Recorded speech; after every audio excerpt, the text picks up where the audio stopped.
times it hit off the dirt. 2-1. Here's the 2-1 pitch. Inside, almost hit him. They're going to say it did on the elbow as he'll take first base. Hit batter with 2 outs, and that breaks the streak of base runners allowed. That's what you don't want to do in this situation. Just, throw strikes, make it put it in play. I mean, right now your team behind you is making routine plays. They've made some pretty good plays for you too. Just put it in, let them hit it, put it in play, and get out of the inning. Especially in a 4-0 game. I mean, if Lebanon can mess around and steal a run here, I mean, that gives them the confidence. Dixon's pitch misses down and away. He tried to bury a slider. Mouse couldn't handle it. And a wild pitch moves Houchins up to second base. So he's in scoring position now. And see, that's what I'm talking about. If you mess around, you're about to get out of this inning. If you don't hit that kid there, strike him out, let him put it in play, get the out, and go back in the dugout. Now you got him on second.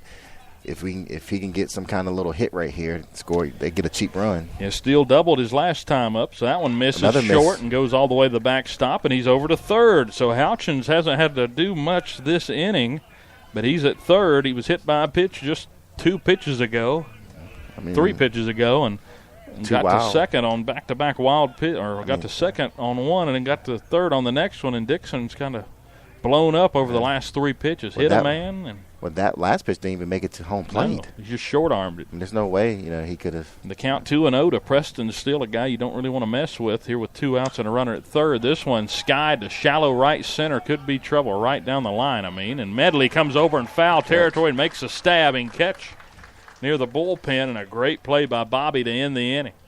No runs, no hits, no errors, and 1 left on. Your leadoff batters for the Bearcats, Tyler Anderson, Nolan Haas, and Jared And now we'll head into the third. Bottom of the third is Medley made a great play there, showed off the athleticism. Definitely helps to have those athletes as they get out of that jam. No runs, no hits, no errors, and we leave 1 on base, or Lebanon leaves 1 on base. So right there, a little issue, though. I'm sure Coach Daniels and Coach Belcher will sit with Jordan there and say, watch out. Just don't kind of mess around. Maybe just kind of like a days go there in that last batter and hit him, and then. Yeah, that's the first thing he's doing. He's over there talking to Coach Belcher. Yeah. Just go ahead and throw strikes. Your defense is playing great behind. That's another good play. I mean, that right there, I know some people's like, well, if he doesn't catch it, it's a foul ball. But it gives the kid another chance, and then he gets a base hit, they get a run. So that's that speed in the outfield. It didn't look like anybody was going to be able to get to that one down the line. But, of course, never count out these outfielders and never count out Bobby Medley, the senior. And it's not always about speed either. I mean, we do got some good speed, but it's just getting good jumps on the ball. Yeah, get jumps on the ball. Be able to read the ball off the bat. And there are plenty of fast people who can't catch, right? Yeah. I'm sure. Or they take wrong angles and they can't get, they can't get to There's it. a lot more to playing outfield than just carrying a glove around and running fast. He played that like a free safety. He's coming over and get that pick. Yeah, there you go.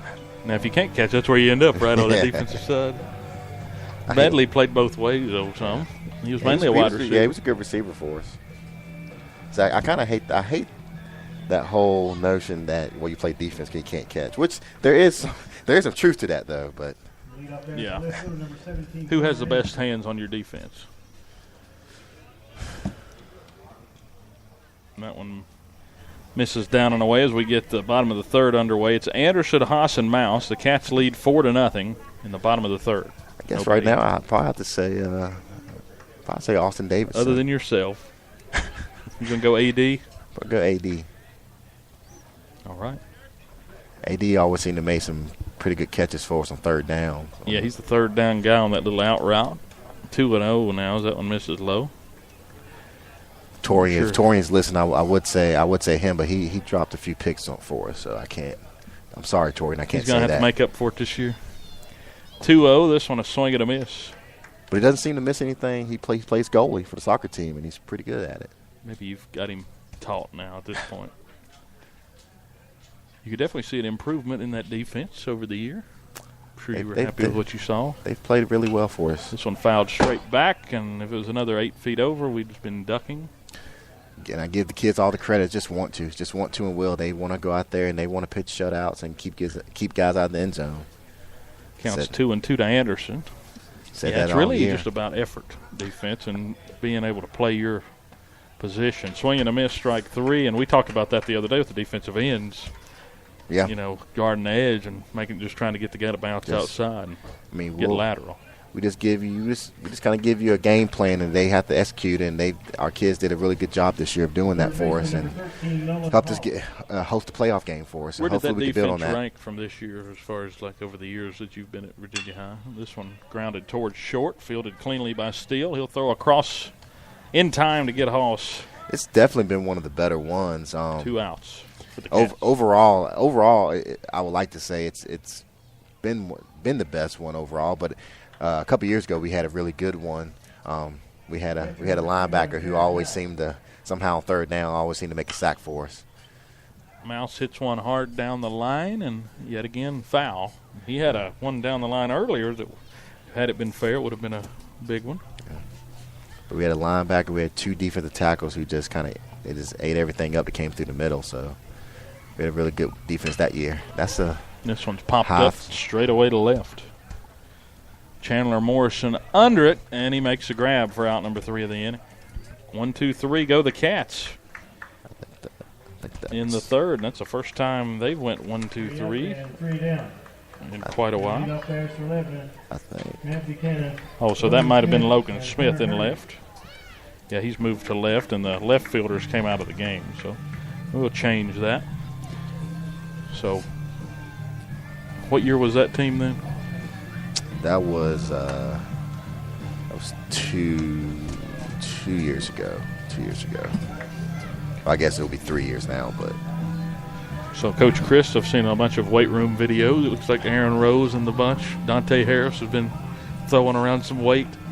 Man, it makes people like me, makes coaches, and you just get giddy because you're seeing the success in the weight room, and you want to hopefully it transits to the field, and I'm pretty sure it will. Just excited. We got, Rose comes back. You think Rose is a senior, but no, we got him for one more. Well, he'll be a senior now, of course, but you thought the way he played last year, he was a senior. But Dante should have a big year for us, so it's gonna be an exciting year for us, defensively, and I think offensively, you're gonna see some exciting things from us offensively. Who is the biggest weight room junkie out of the players? Is it Aaron, or who is it? I mean, all those kids love it now. I mean, it's infectious. I mean, I bet everybody's probably listening. I mean, you're just saying that, but I mean, it's infectious. All those kids, they love being in there. I mean, I guess if you have to say, Rose loves it. I know Bobby loved being in there. I mean, it's just infectious. All the kids love doing it. They love competing against each other. Like, you see Rose putting up those numbers, then you got a kid who might be 20 pounds, behind him and trying to beat his record. Dante's putting up monster numbers, and some other linemen are going to try to beat his record. So it's just they're continuing to compete against each other, and then it just brings out the best of them on Friday night. So it's a great thing to see. What about coaches? Who's the weightlifting monster of that group? You? No, I got to say right now, Coach Chris and Coach Mabe and Coach Blackburn, they've definitely gotten to CrossFit, and so now they're putting me to shame.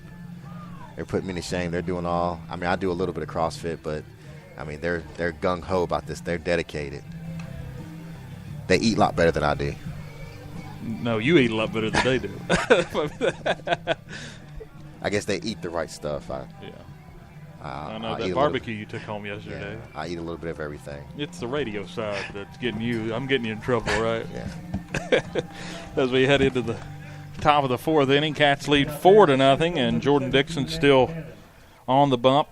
3 innings so far, 1 hit allowed. Struck out 2 and hit a batter. That's a called strike. It's 3, 4, and 5. Buchanan, Smith, and Hertig, as that one's across 0-1. I mean, if you're Lebanon right now, what do you try to do? Do you try to maybe, This one, a hard hit down the line. Good backhand by Lewis as he'll take it over to the bag himself at first for out number 1. And right now the defense for the Bearcats doing what we expect them to do this time of the year, make plays. Yeah, but I was saying, do you try to bunt to get a guy on? Do you you're to the middle of the order right here, so we'll have to see how they want to play it, but definitely got to try to sneak somebody on base. They've only had 2 base runners this whole afternoon. It's a double in the first and a hit batter in the third. I mean, you can't try to get all these runs back in 1 inning. I mean, you got to get a run here and run there. So I mean, you got to do something. And you're already in the 4th, so I don't think we're going to see that number 10 on the board today. I think we're going to stay under that. I think it's going to be a closer game than that. So you know that Coach Adams is looking for a spark offensively for his Pioneers as that one misses down and away.